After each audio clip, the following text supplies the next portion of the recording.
Hey guys, it's William. So I haven't been posting a video in a while, mostly because I've been working on editing my book. And as you can probably tell, I'm not very enthusiastic. Not as enthusiastic as I usually am right before I make a video. And here's the thing, this is a video that really upsets me to have to make. And this might be up there with my most embarrassing video ever about my echolalia as a kid, but I have honestly never been so insulted before, I don't think. So I really felt like it's my mission to tell this, especially since I'm in journalism and it's my job to get the truth. I know that in journalism we're technically supposed to tell a story and not give our opinion, but I can't help it with this one. This is a very personal story, and to be fair, in the past, I know that I now understand that giving out some names and painting these people in a negative light will make me seem like a bully, so I'm not going to do that. So you've clicked on this video and you know that that I'm basically going to be talking down about a teacher or some other teachers, and well, I'm still in school, so it makes me a little worried about posting a video like this, but like I said, something very upsetting happened to me. So let me get this out of the way. I'm autistic, which doesn't have much to do with anything, come to think of it, and I'm in my second year of journalism. And at the school I go to, for second years, we're now in charge of the newspaper. And what we have to do is, well, obviously go out, do interviews, write stories.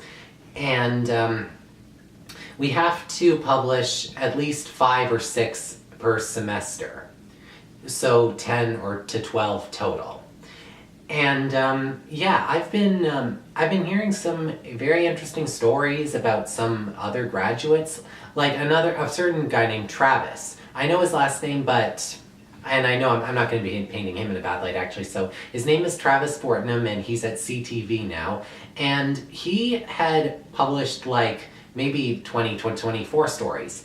Basically, what we were told was if you had to write 6 stories, Travis would write 12.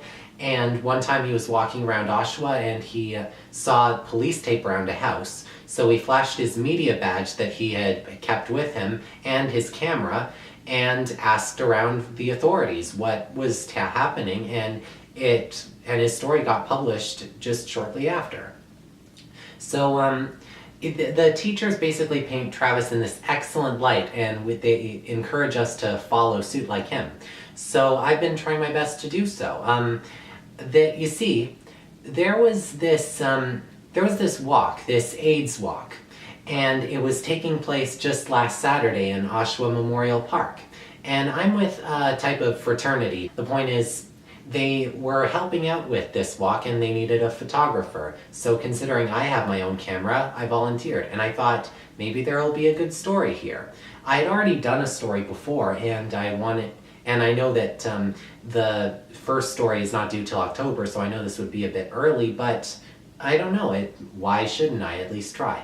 So I went there and I got to know who was coordinating this event and like the executive director of the AIDS committee. Everyone there was super nice. And I thought, okay, I have learned some stuff that can get a good story. But then I met this guy who, as the director was talking up on the podium, he was raising his hand like he had a question. And he looked terrible. He had unkempt golden brown hair with a big bushy beard to go with it. And he looked very out of shape, and he looked very sluggish too. So, and I asked around a little bit, and according to several sources, he was a homeless guy. And he was in the park overnight, and he was there before the committee first arrived. So I thought, okay, that's interesting. I don't know how interesting a homeless guy would be. I know they're very common, but I lived in a suburban town before I came here, so getting to see one up close, all in the AIDS walk, I mean, right next to me, I thought that could lead to a story. I felt like I could maybe help him.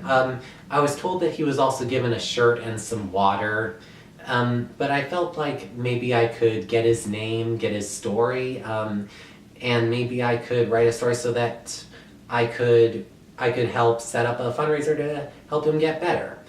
So and I was very worried to come up because I'm a bit of an introvert. So I really hesitated on talking to him, but we're taught in journalism that if we see something and we're curious about it, we should leap on that curiosity, and this guy was something I was curious about. I felt like if I didn't at least try, then I would just wonder why. So I turned on my camera and walked up to him, and this is what happened. Okay. Hi. Are you okay? 80-piece symphony and 30 If you want, choir. I have a $10 bill. Do you want it? And Have you been here long? well, the others were around for years. So they caught us, like they went back to the beginning and they So, like, do you live here in the park? Okay, well, if you're gonna be here often, then maybe I can help you out a little. I'll let some people know about you. Like, I know I probably won't be able to know your name, but but for now, here you go. It's yours. Take it. Here you go. It's $10. the last one they did was Okay, just here. If you need any help, there you go. Okay? Just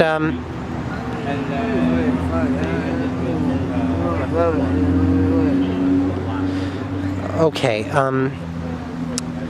just I hope you're okay. I'm fucking bipolar and I'm more fucking insane than you are.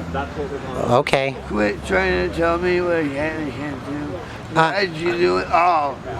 I'm not trying to tell you what. You are. You're being condescending. Okay. Very fucking condescending. And the next time you open your mouth, I punch you in your jaw. Okay. Break your tooth. Okay. I'm sorry to bother you. So I left him alone, and I couldn't stay around to have an eye on him because the walk was starting and I had to do what I had to do. So I got some great pictures, but before I left, I noticed that the guy was talking to 2 police officers now. I didn't have anything to do with that, but I thought about it as the walk was going on, and then when we returned, he was gone.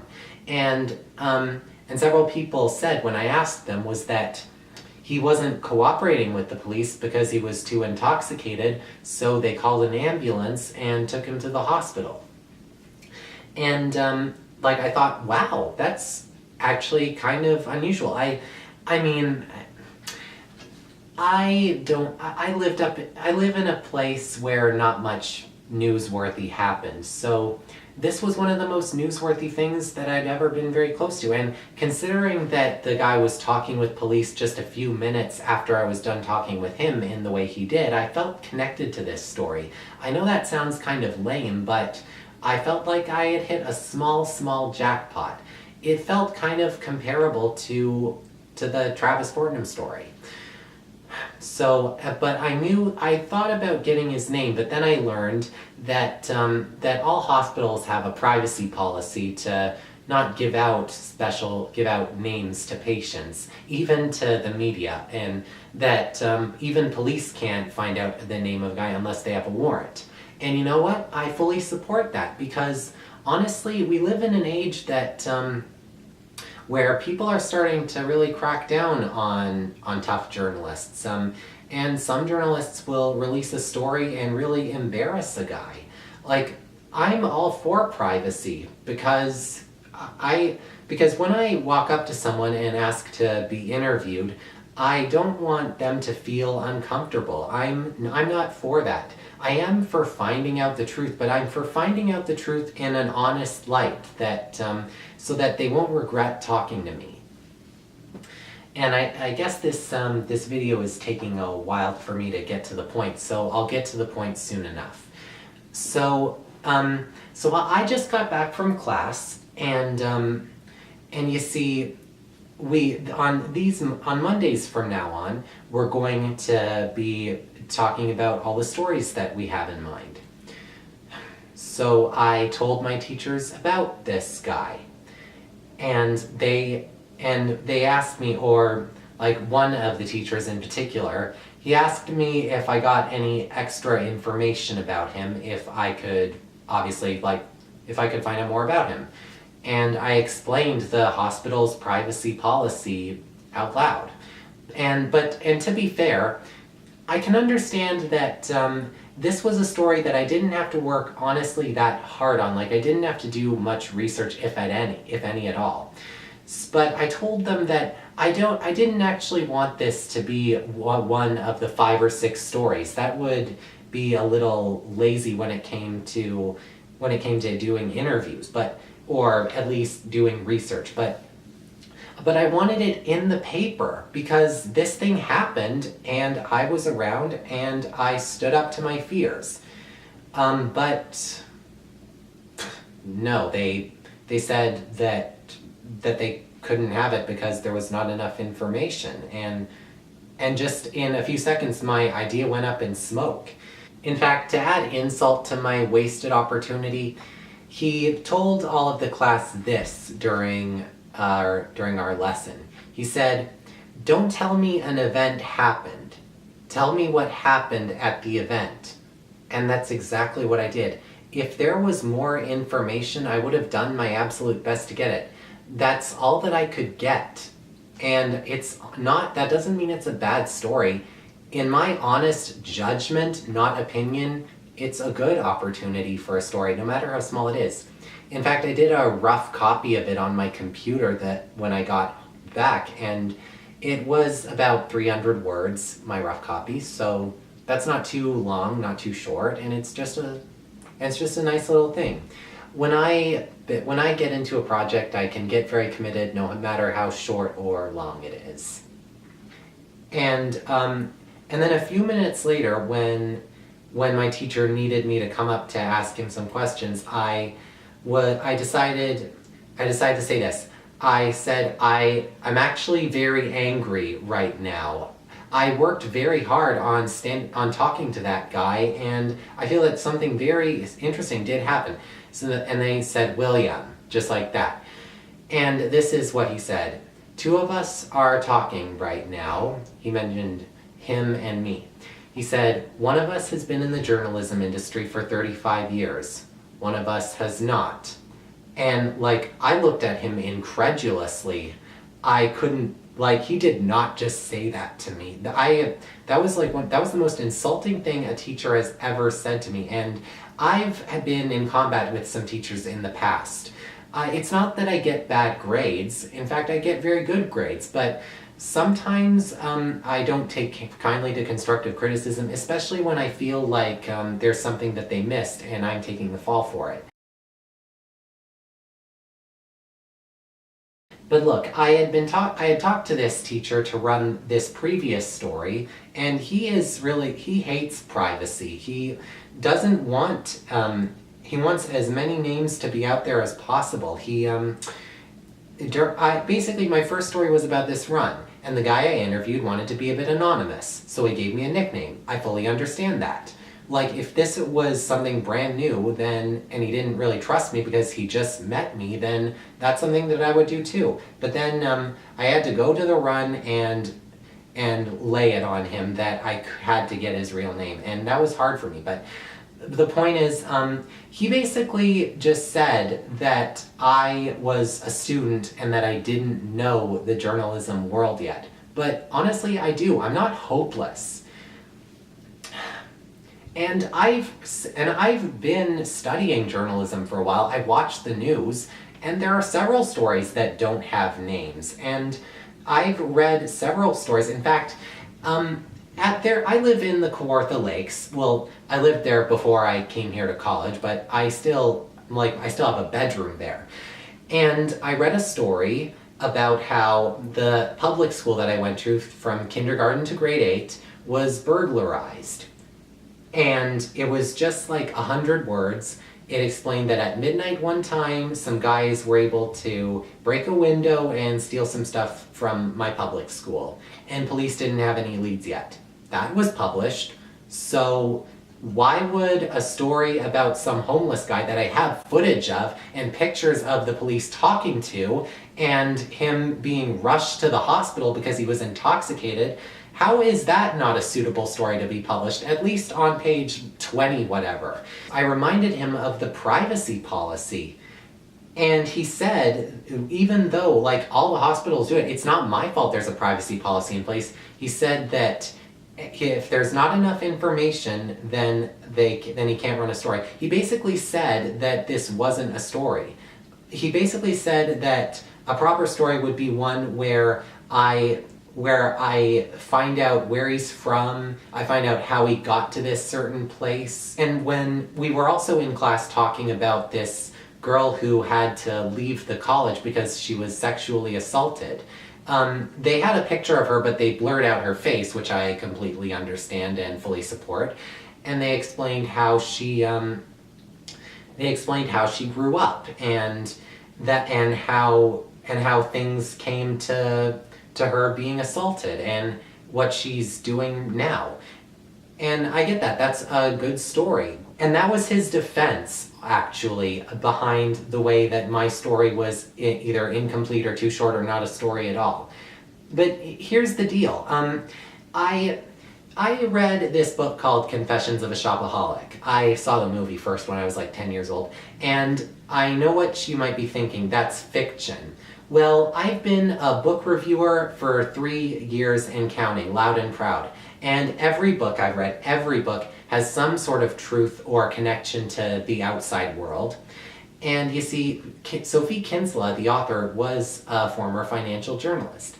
And in the book, there's a situation where these friends of Rebecca Bloomwood's, well, friends of her parents, Martin and Janice, I'm pretty sure their names are called, couldn't get this 20,000 grand in euros because they backed out of a program.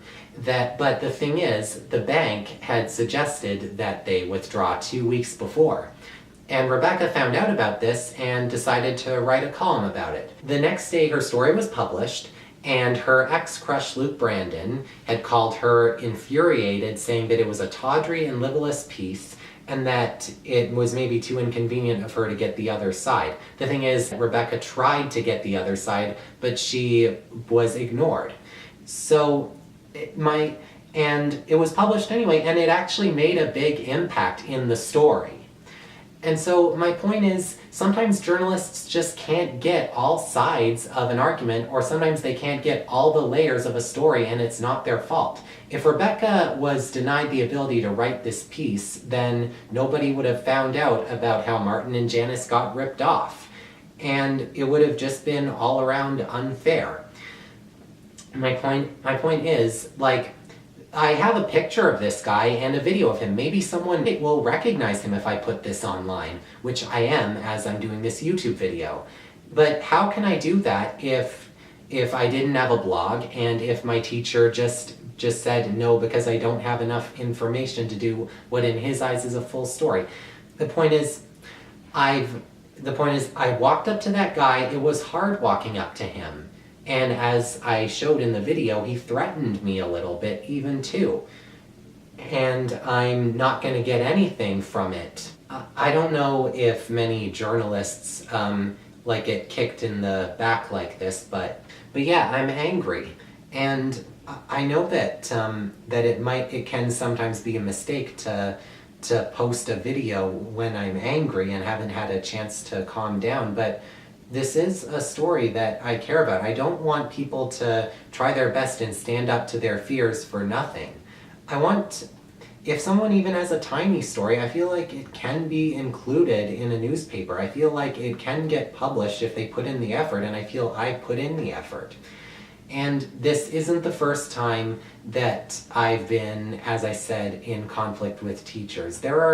I have a bit of a history with disagreeing with teachers and getting mad at them. So I published this video, and honestly, I hope you enjoyed it.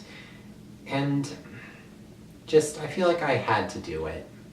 So now you see my side of the argument. Things will go on, and there are other stories out there. And I guess that as time goes on, I'll get better and better and luckier at being a journalist. But just because I'm a journalism student doesn't mean I'm unaware of how the world works. So that's my story. Hope you liked it once again, and I'll see you later.